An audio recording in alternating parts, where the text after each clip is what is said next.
George Stephanopoulos recently took some time off from Good Morning America. The GMA anchor was noticeably missing from Monday's broadcast. He was spending some time at his family's vacation home in the Hamptons with his wife, Ali Wentworth. However, not everything went according to plan. His wife revealed an accident that she had to cover up in the $8 million home. Continue reading to see what happened. What happened at the couple's Hamptons home?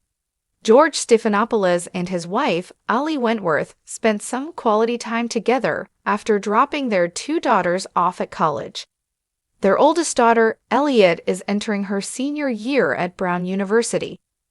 Harper, 19, is headed back to Vanderbilt University in Nashville for her sophomore year. George's wife, Ali, is a comedian and enjoys making people laugh via social media.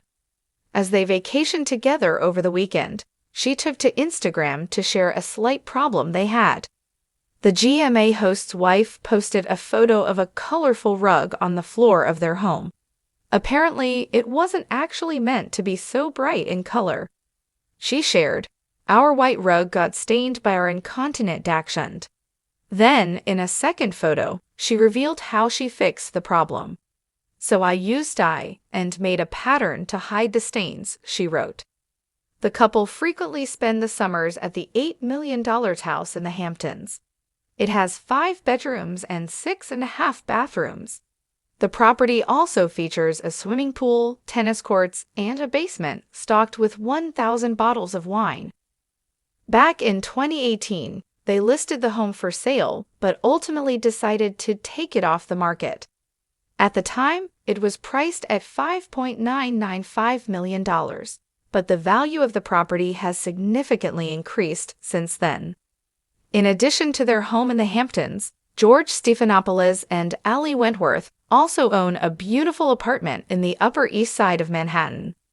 GMA host met his wife on a blind date. The couple first relocated to New York City more than 10 years ago when George was offered his job on GMA. Before the move, they lived in Washington, D.C. George and Ali have been married since 2002, and it was nearly love at first sight. Ellie admitted that she thought George would be the last person she'd be interested in. "I was holding out for Hugh Grant or Matthew Perry," she joked. A mutual friend set her up on a blind date, and they realized they had more in common than they thought. They talked for hours on their first date. The GMA host previously said, "You know how when you go on a date, and the first 15 minutes are on automatic pilot. About 15 minutes in, she just leaned in and said something, and we were suddenly in another place, in another universe immediately. We went from strangers to friends to being in love in days." Ali and George got engaged after dating for 2 months, and the rest is history.